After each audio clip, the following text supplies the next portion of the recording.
อ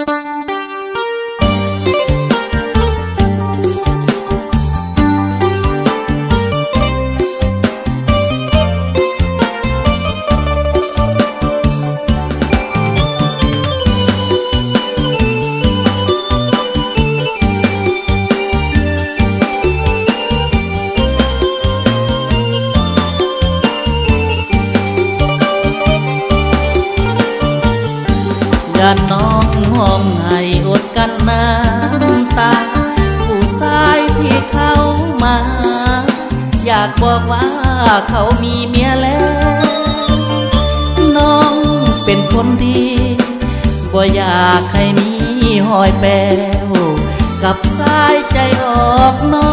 กแล้วแต่แววบอกทั้งความเต็มใจอายมีแต่ได้อะไร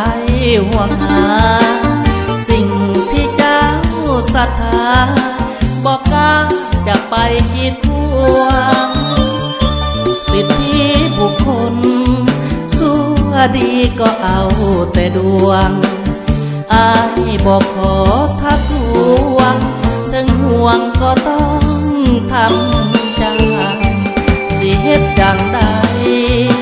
ในเมื่อใจเจ้าเลือกแล้วถึงจะมีห้อยด่างแป้วก็แล้วแต่วาสนาเพื่อความอยู่รอดหาทางออกก็ธรรมดาถึงจะมีปัญหา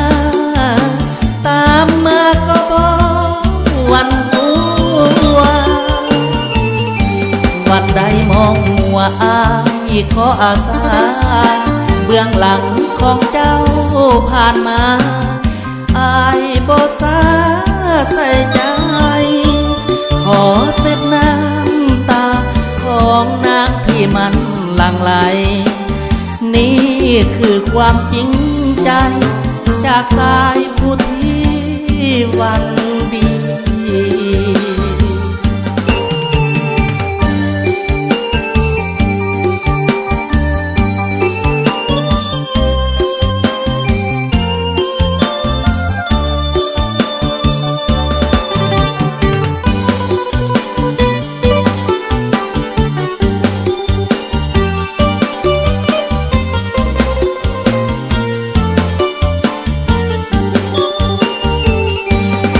เฮ็ดจังใด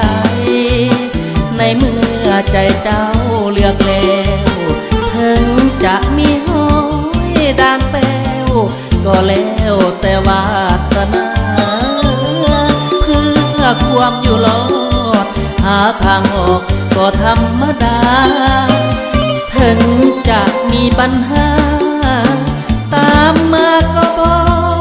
หวั่นกลัววันใดมองมัวอายขออาสา